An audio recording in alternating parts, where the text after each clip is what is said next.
സ്വർഗസ്ഥനായ പിതാവാൻ ദൈവത്തിൻ്റെ നാമം ഇന്നും എന്നേക്കും സ്തുതിക്കപ്പെടുവാനാകട്ടെ.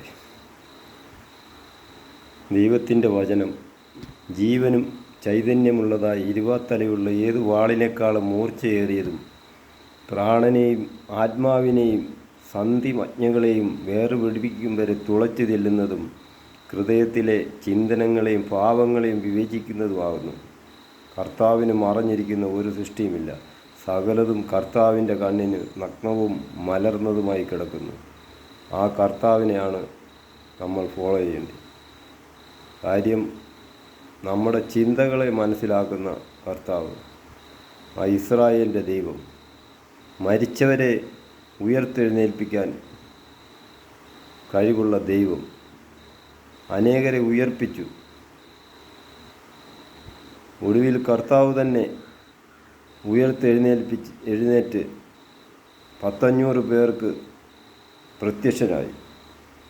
500 പേര് കാണുവാനിടയായി. ആ ദൈവത്തിൻ്റെ പദ്ധതി, ഈ ദൈവപുത്രൻ്റെ വചനം, ഈ ഇസ്രായേലിൻ്റെ ദൈവം തന്നിരിക്കുന്ന ആ ദൈവപുത്രനിലൂടെ തന്നിരിക്കുന്ന ആ വചനത്തെ നമ്മൾ വിശ്വസിക്കുക, നമ്മൾ അത് ഏറ്റെടുക്കുക.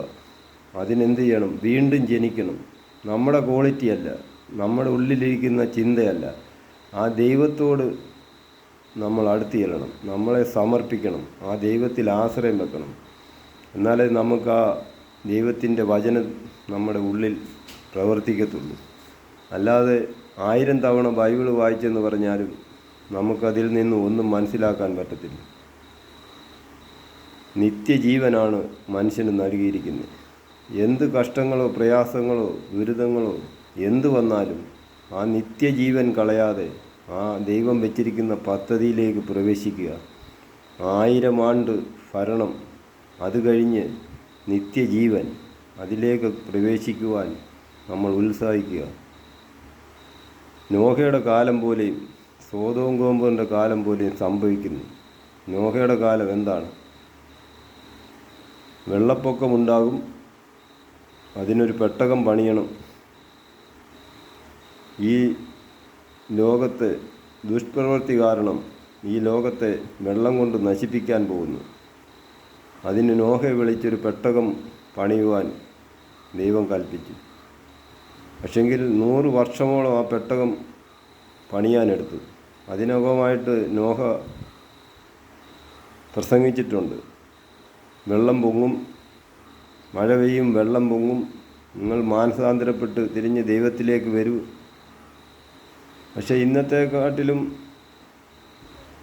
ആൾക്കാർ ദുഷ്പ്രവൃത്തിയാൽ അന്ന് ദൈവത്തെ അറിയാതെ നടന്ന ഒരു കാലം. പക്ഷെങ്കിൽ 100 വർഷമോളം പെട്ടകം പണിത് തീർന്നപ്പോൾ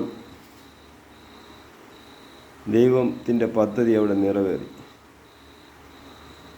അതുപോലെ തന്നെ സോദോം ഗോമോർ ഒരു ദേശം നശിപ്പിച്ചു കളഞ്ഞു. ആ ദൈവത്തിൻ്റെ പദ്ധതി ഈ അന്ത്യകാലത്ത് നടപ്പാകും.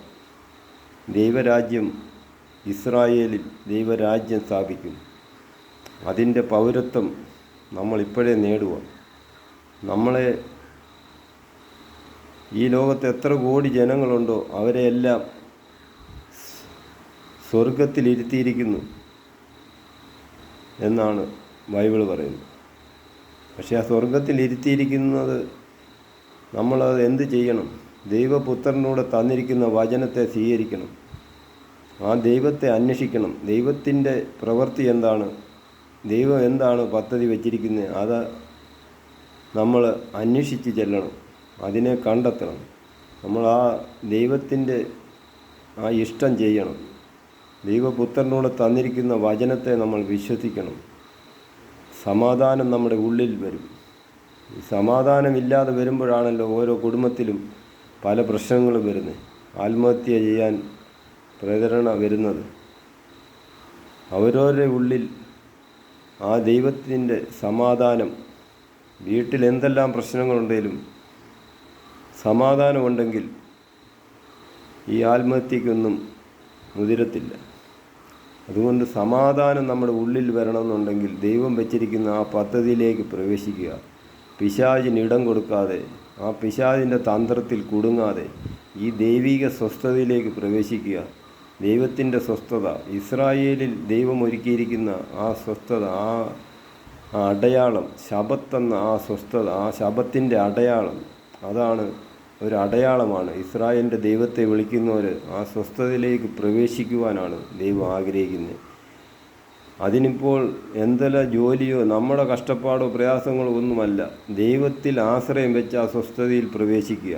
അത് ശനിയാഴ്ച ദിവസമാണ് ആ സ്വസ്ഥതയിലേക്ക് പ്രവേശിക്കുവാനാണ് ഞാൻ എല്ലാവരോടും പറയുന്നത്.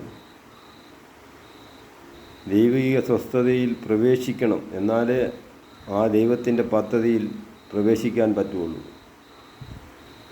ജ്ഞാനികളെ ലജ്ജിപ്പിക്കുവാൻ ദൈവം പോഷന്മാരെ തിരഞ്ഞെടുത്തു, പോഷത്വം ഉള്ളവരെ തിരഞ്ഞെടുത്തു. ഒന്നും അറിയാത്തവരെ, ഒരു പഠിപ്പും ഇല്ലാത്തവരെ തിരഞ്ഞെടുക്കും. ഈ അന്ത്യകാലത്ത് പലരുടെ ഉള്ളിൽ ദൈവരാജ്യത്തിൻ്റെ ആ വചനം, ആ ദൈവത്തിൻ്റെ ആ വചനം അവരുടെ ഉള്ളിൽ കൊടുക്കും. ആ വെളിപ്പാട് ഈ അന്ത്യകാലത്ത് ദൈവം ഉള്ളിൽ കൊടുക്കും. അതാണ് പറയുന്നത്.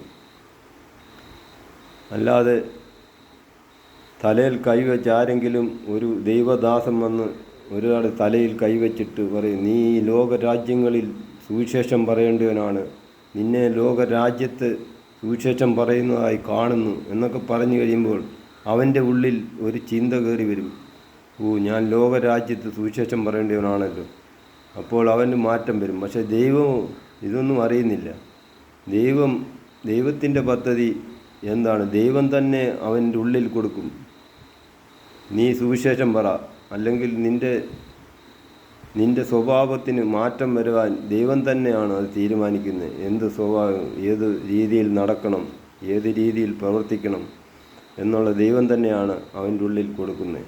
ആ ദൈവം അവൻ്റെ ഉള്ളിൽ പ്രവർത്തിക്കുമ്പോൾ അവന് ആ ദൈവത്തിൻ്റെ വചനം പറയുവാൻ അവന് കഴിയും. അല്ലാതെ ഇസ്രായേലിൻ്റെ ദൈവം പറയുന്നത് ദൈവത്തിൻ്റെ സ്വസ്ഥതയിൽ പ്രവേശിക്കണം. ദൈവത്തിൻ്റെ സ്വസ്ഥതയിൽ പ്രവേശിച്ചാൽ ഈ ശനിയാഴ്ച ദിവസത്തെ ഈ സ്വസ്ഥതയിൽ പ്രവേശിക്കുവാൻ പലർക്കും ബുദ്ധിമുട്ടാണ്. ദൈവത്തെ അറിയുന്നു എന്ന് പറയുകയും ദൈവത്തിൻ്റെ കൽപ്പനകൾ അനുസരിക്കുന്നു എന്ന് പറയുകയും ചെയ്യുന്നവർ കള്ളം പറയുകയാണ്, അവർ നുണ പറയുന്നു. ദൈവത്തിൻ്റെ വചനത്തിൽ ആശ്രയിക്കുന്നില്ല, ദൈവത്തെ അറിയുവാൻ ശ്രമിക്കുന്നില്ല, ദൈവത്തിൻ്റെ വചനം അനുസരിക്കുന്നില്ല. പല ദുഷ്പ്രവൃത്തികളും ചെയ്ത് ദൈവത്തിൻ്റെ വചനം വിറ്റ് ദ്രവ്യാഗ്രഹ മോഹങ്ങളാൽ അവരിങ്ങനെ ദൈവത്തിൻ്റെ വചനം പറയുന്നു. ദൈവത്തിൻ്റെ വചനം എന്താണ് പറയുന്നത്? ഈ ലോകത്തെ സ്നേഹിച്ചാൽ ദൈവത്തെ സ്നേഹിക്കാൻ പറ്റത്തില്ല. ദൈവസ്നേഹം എന്ന് പറയുന്ന ഈ ലോകത്തിൻ്റെ പ്രഭു അവൻ പല കാര്യങ്ങളും കാണിച്ച് അവൻ്റെ തന്ത്രത്തിൽ കുടുങ്ങിക്കിടക്കാതെ ഈ ദൈവരാജ്യത്തോട്ട് കയറുവാൻ, ഈ ദൈവരാജ്യത്ത് ദൈവം പറഞ്ഞിരിക്കുന്ന കൽപ്പനകൾ അനുസരിക്കുവാൻ തയ്യാറാകുക. ഇസ്രായേലിൻ്റെ ദൈവത്തെ, മരിച്ചവരെ ഉയർപ്പിക്കാൻ കഴിവുള്ള ദൈവത്തെ, നിത്യജീവൻ നൽകുന്ന ഈ ദൈവത്തെ, ആത്മാവിനെ കളയാതെ നിത്യജീവനിലേക്ക് പ്രവേശിക്കുവാൻ, ഈ ലോകത്തെ കാണുന്നതൊക്കെ താൽക്കാലികമാണ്, കാണാത്തതാണ് നിത്യം. ആ നിത്യജീവനിലേക്ക് കടക്കുവാൻ എല്ലാവരും ഉത്സാഹിക്കുക. Praise the Lord.